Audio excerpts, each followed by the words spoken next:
Bigyan ko mga gutom na sila, oh. Oh, diba? Ikaw pa naman 1:30 yung out mo, hindi ka magugutom mo. Hindi naman yung unggoy namin, kumakain, oh. Nasa sarili mo, alum na! Ikaw pare, kumain ka na pare? Cute mo talaga, para kang tuta.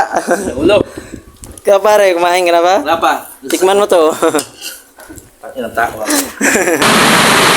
So mga man kay katapos na lang mag-CR kag di birthday ka dyan mga man kay may duty kita. Kag mga man amon dyan si Burlasoy ang naglumpat sa mangga. Kay mga man tulak ng gin so naulog na sa mangga. So mga man gusto ko lang magpasamat kay Herman Dapog ang aton yung new friend kay may service na mga man so ginabat na kami.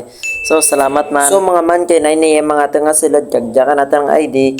Kag nagsilod din kami mga man kag matapos mag-check up kambag kag mga bulsa sa guard so nagsilod din kami kag sakay kami sa elevator mga man. So ang elevator nga dyan mga man para lang dyan sa mga empleyado, mga maintenance kay tago dyan mga man sa likod dyan. So mga man bisan mag 2 months pa lang kita dyan sa ruwas mga man. So ura kayo kita dyan mga friends. So syempre kay friendly kita bukod sa cute mga man. So mga man kay kita ang kakapot yung mga ID nanda. So kilala natin na tanan mga man. Kaya kailangan natin kabisa doon mga man. So patas na lang kay Herman Dapog mga man. Bisan di pa kita may close to pero naging friend kami patas kay Kuya Danhel Lorenzo mga man. So sa taon gid man ra siguro mga man no kung kamaan makisama kag maan magsabay-sabay. So mga man diya kita sa ruwas kag sanda man sing mga man didto na sanda sa Iloilo kag tiro ka man mga view mga man no. Sa 5th floor kita mga man sa rooftop kang Gisano Grand Mall kang ruwas. Ipatapos ng market mga man. So diya taten sa Grand mga man to aten ja hometown. So mga man amo diya aten mission ka diya ma-align kita. Kaya ang align diya mga man ni Mansing kag ni Pax paring Pax bautad lang sa pero kang gintansian ko mga man. Siyempre kay may medyo skills ta abaw baldagid mga man sa una lang gid mayad. So mga man kay hanggang 3 PM lang kita so nag-decide ako wag namitingan naman yung mga man.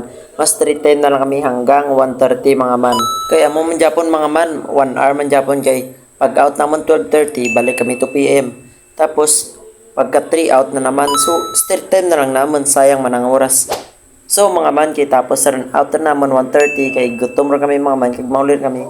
So ayos ang tricycle de mga man tumbada mga man. Kag kung magpungko ka sa side wheel mga man dumaypit yaw. So mga man jatan sa mansyon. Ako mga gutom na sila oh. Oh, diba?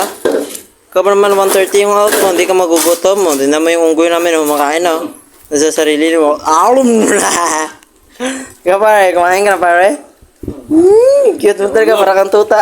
Ulo. Ikaw pare, kumain ka na ba? Wala pa. Tikman mo to. Inata ko. Hanggang dito na lang mga man. So, see you sa next episode. Mwah!